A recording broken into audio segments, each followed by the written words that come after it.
ഒരു കാലത്ത് സിനിമയിൽ തിളങ്ങി നിന്ന താരമായിരുന്നു പാർവതി ജയറാം. സിനിമാ മേഖലയിൽ നിന്നുള്ള ആൾ മരുമകനായി വരുന്നതിൽ ആദ്യം അമ്മയ്ക്ക് എതിർപ്പായിരുന്നു. ജയറാമായുള്ള പ്രണയം ആദ്യം എതിർത്തുവെങ്കിലും പിന്നീട് അംഗീകരിക്കുകയായിരുന്നു.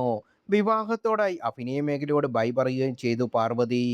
അവസരങ്ങൾ ഏറെ വന്നിരുന്നുവെങ്കിലും വേണ്ടെന്ന് വെക്കുകയായിരുന്നു അവർ. അക്കാര്യത്തിൽ പാർവതി തന്നെയാണ് തീരുമാനം എടുത്തത് എന്ന് ജയറാം പറഞ്ഞത്.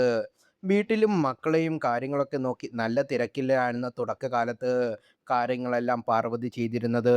യാതൊരുവിധ ടെൻഷനും തന്നെ അറിയിച്ചിട്ടില്ലെന്ന് ജയറാം പറഞ്ഞിരുന്നു.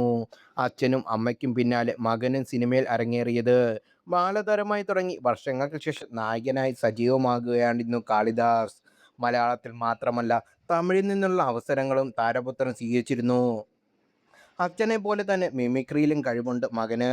സ്റ്റേജ് ഷോയിലൊക്കെ അനുകരണവുമായി കാളിദാസ് എത്താറുമുണ്ട്. മികച്ച അവസരം ലഭിച്ചാൽ അഭിനയ മേഖലയിൽ വരുമെന്നായിരുന്നു മാളവികയും പറഞ്ഞത്. സ്പോർട്സ് മേഖലയിൽ ജോലി ചെയ്യാനാണ് ആഗ്രഹമെന്നും താരപുത്രി തുറന്നു പറഞ്ഞിരുന്നു. മകൻ്റെയും മകളുടെയും വിവാഹവും മറ്റു വിശേഷങ്ങളുമെല്ലാം വൈറലായിരുന്നു. പൊതുവേദികളിലും സിനിമയുമായി ബന്ധപ്പെട്ട പരിപാടികളിലെല്ലാം പാർവതിയും പങ്കെടുക്കാറുണ്ട്. ഇപ്പോഴിതാ കിരീടം ട്രെയിലർ ലോഞ്ചിൻ്റെ വിശേഷങ്ങളാണ് ചർച്ചയായിക്കൊണ്ടിരിക്കുന്നത്. കിരീടം എന്ന സിനിമ ചെയ്തിട്ട് റിലീസായിട്ട് 37 വർഷം കഴിഞ്ഞു. ഞാനിവിടെ ഇപ്പോഴും ഇന്നും ആളുകൾ എന്നെപ്പറ്റി അതിലെ ദേവിയെപ്പറ്റി ചോദിക്കാറുണ്ട്.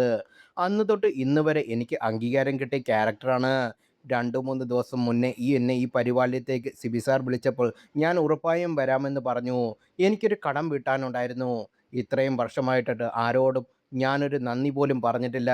എന്നെ വിശ്വസിച്ച് ഇത്രയും നല്ലൊരു അവസരവും ക്യാരക്ടറും എനിക്ക് തന്നതിന് സിബി സാറിനോടും ഉണ്ണിച്ചേട്ടനോടും ദിനേശ് പണിക്കറും എല്ലാവരോടും പേര് പറയണമെന്നുണ്ടായിരുന്നു. ഏറ്റവും കൂടുതൽ നന്ദി പറയാനുള്ളത് ലാലേട്ടനോടാണ്. നല്ലൊരു സപ്പോർട്ടിംഗ് കോ സ്റ്റാറായി നിന്നതിന്. എനിക്കറിയില്ല ഇതിൽ കൂടുതൽ എനിക്കെങ്ങനെ നന്ദി പറയേണ്ടതെന്ന്. അത്രയും സന്തോഷമുണ്ട്. എല്ലാവരെയും കാണാൻ സാധിച്ചതും ഇവിടെ നിൽക്കാൻ പറ്റിയതിലും സന്തോഷം എന്നായിരുന്നു പാർവതി പറഞ്ഞത്.